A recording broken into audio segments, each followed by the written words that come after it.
We are dissecting the quiet bull, the stealth accumulation by institutional investors that the mainstream media completely missed.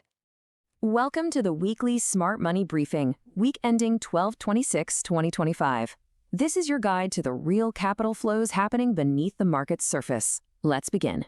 The consensus narrative was one of a sleepy, low-volume holiday week, a market simply drifting into the new year. That was the surface story. We, however, follow the capital, and the data tells a profoundly different tale. The data reveals a hidden rally, one driven by significant institutional flows, not simple holiday window dressing. While headlines reported quiet trading, the S&P 500 posted a strong 1.4% gain, closing near its highs for the week. The Nasdaq 100 followed suit, adding a solid 1.2%. That is not the signature of a market that is drifting. The conclusion is clear. This was methodical, stealth accumulation, with institutions using low holiday volume as strategic cover. So, where was the smart money actually flowing? The rotation signal was absolutely unmistakable. Observe the divergence. The retail trap was chasing the familiar, strong consumer narrative. Meanwhile, the institutional trade was a decisive move into basic materials and precious metals. The data confirms this rotation.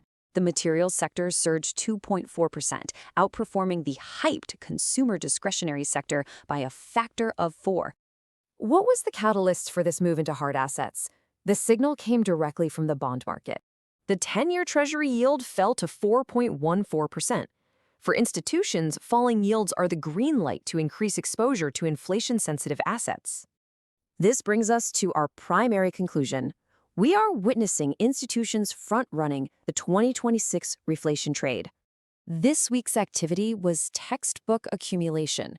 Institutions were systematically buying, using the low volume as camouflage to build significant positions without alerting the broader market. The institutional playbook is clear. First, ignore the consumer narrative. Second, buy real assets on yield weakness. Third, position now for the 2026 inflation cycle. Their primary targets, materials and precious metals. How does this inform our forward outlook? This positioning highlights a potential January effect setup. One key segment was conspicuously absent from this year-end rally: small caps. The Russell 2000 gained a meager 0.2%. This significant underperformance suggests a coiled spring, pointing to a potential aggressive rotation into the new year.